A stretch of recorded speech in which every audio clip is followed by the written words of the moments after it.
So what are your thoughts after the second title you won with Kauno Žalgiris? Amazing. I'm super happy, really happy, to win that. Like I said, you cannot just take this for granted. There's a lot of players that probably never win a championship, in the league. So for me, even if we were the favorite, I'm really always happy and blessed at this win, though. How can you compare these two seasons to each other? Evolution. A lot of.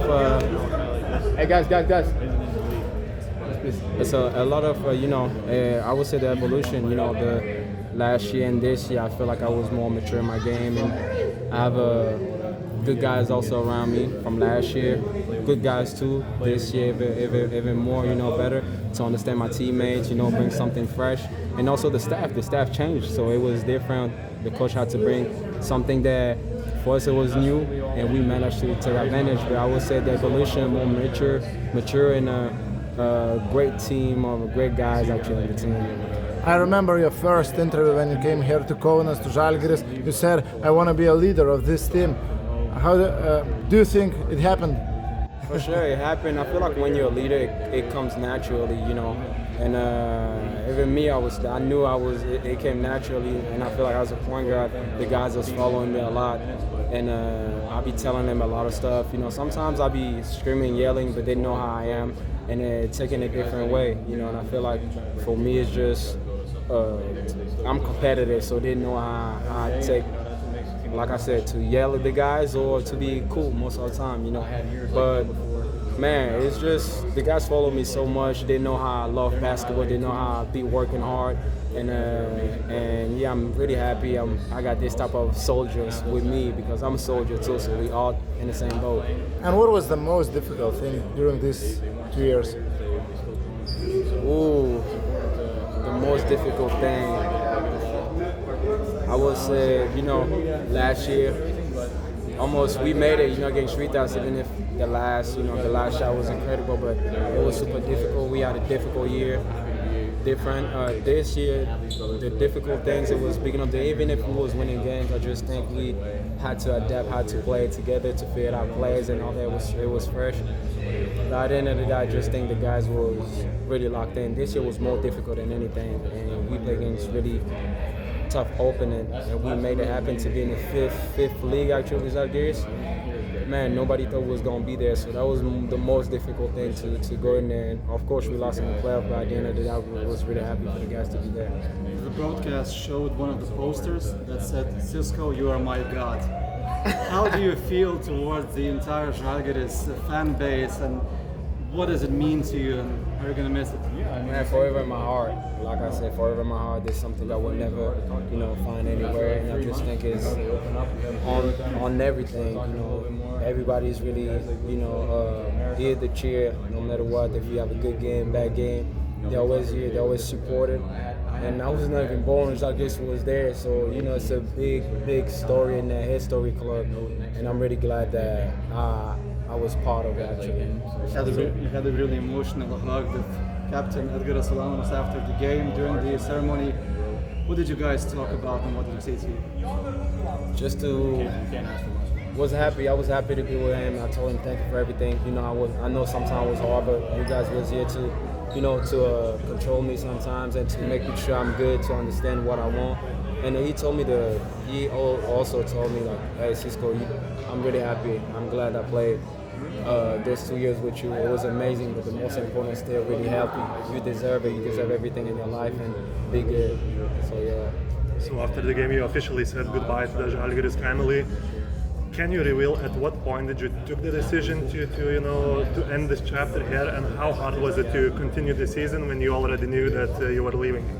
To be honest, I didn't think I was going to leave. That's the thing. I was thinking about, everybody know the league and all that, but every time when you feel like you're in a good position, when you feel like everything is good here and you're winning and you want to build something with the guys, keeping the same team, achieve a lot of, playoffs, Final Four and all that, you just want to stay being part of the project, of the legacy, I would say. And man, I was just trying to chase my dream, and I feel like it was something that I wanted to do, something that I want to, I would say, seat somewhere else to figure it out and see how things gonna be. But it was super hard. It was super hard to think about it. Every time I see this, I'm like, I don't want to leave. so yeah. I want to talk about your very beginning at the Žalgiris. There are some talks that you actually failed a medical check and it was a chance that you wouldn't even be a part of Žalgiris.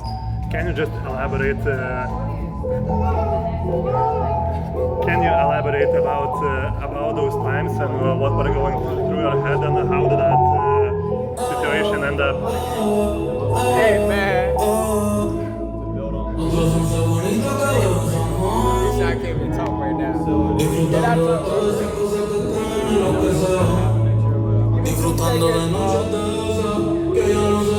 See, we can't even talk. Give me 2 seconds.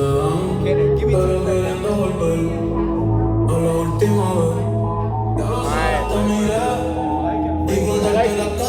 So first of all, I just think a lot of people doesn't know,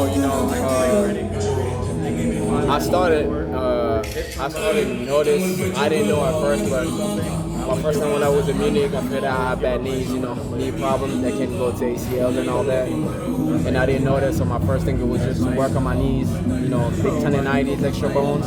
And I signed a contract where if I get hurt in the left knee, they would only pay me for 3 months and I was probably not gonna make the team anymore, So I took this challenge. In the finals of it was the first round of the playoffs. I got hurt and thank God it was not my left knee but my right knee.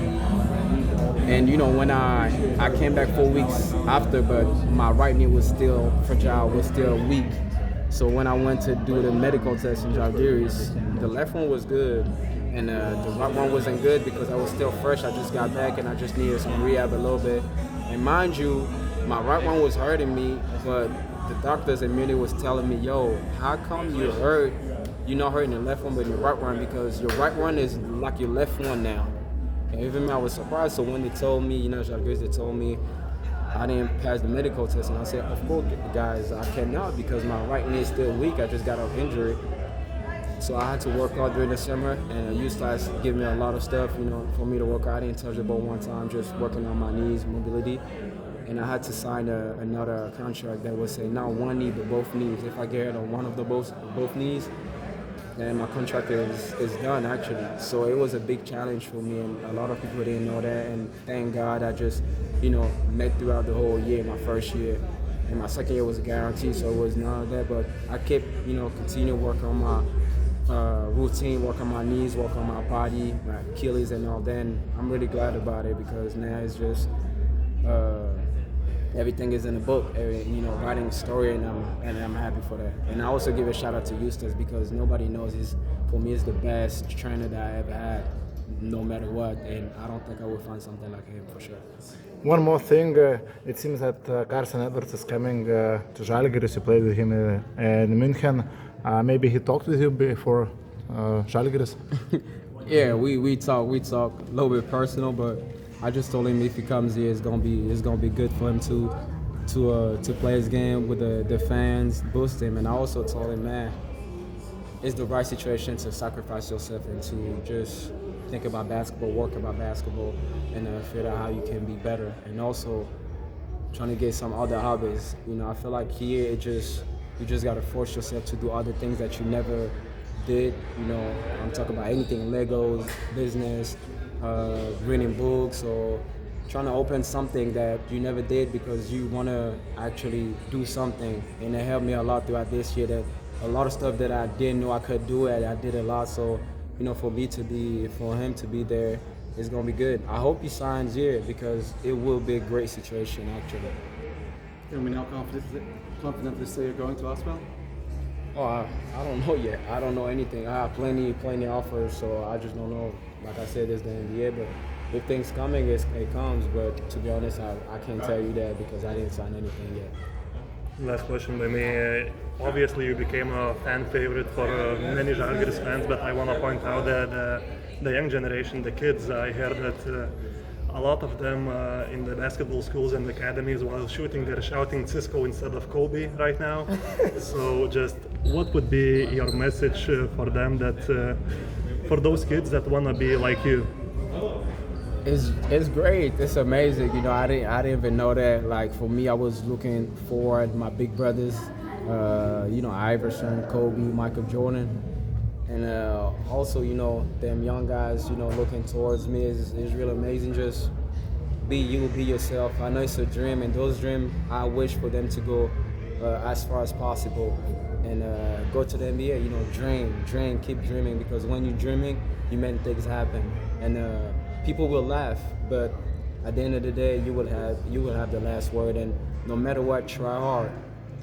At the end of the day, if you fail, at least you don't regret anything because you worked hard. So, you know, that's the thing, guys. They gotta work hard, listen to their parents, go to school, and everything will be good for sure. So the main objective stays the NBA. For sure. Now, and like I said, it stays the NBA. If things unlock is good. If it's not, you know, I still got things in Europe, so we'll see how things gonna be. Going back to the topic of kids, Nas and everybody else became a huge part of Žalgiris family throughout the season. How did it came about, and what are you gonna miss about them? All of them. I'm gonna miss all of them. You know, the guys, and it's really everybody has kids, so it made you want to have kids, to be honest. But me, I just, you know, I have 6 brothers and 2 sisters. I used to be babysitting my little brothers. I have a lot of nephews and nieces. So, you know, to be around kids, I've been like that. But, you know, around those not just kids is amazing, you know. So they're really into basketball, how it is. And I feel like it just, especially for Naz, it's just going to, you know, put him in a good situation to see how professional Words is. And he can be locked in throughout this whole year. And go to the NBA. I feel like it's gonna be better than his dad. I said that. My Odo, the same thing. Odo's gonna be better than his dad. So you gonna see, guys. I bet on that. You talked about your family. Obviously, as you mentioned, you have a huge family. Part of your family visits you quite frequently here in Kaunas. Could you just speak about the role of your family? Incredible. My mom that was the first flight out of 35, 40 years. She didn't flew. It's the second time watching my basketball game. Last time it was in November 2024, I think, against Paris. I don't know if it was in November, but in 2024 against Paris. And this my second time she watched me play basketball. It was amazing, today. So it was amazing. We actually forced her to come. She was really happy to come. And man, I can't describe anything. My pops to be here, you know, my big brother with my nephews, my other brothers, and also, you know, my best friend. And also my mom from the States. I call him Dad because when I was in the States, I was living with her and I keep contact with her. So man, it's just amazing to see your family around while usually you're alone. And you know, with your girlfriend and all that, it's just, you know, other than that, it's always amazing to have a family around. Merci beaucoup.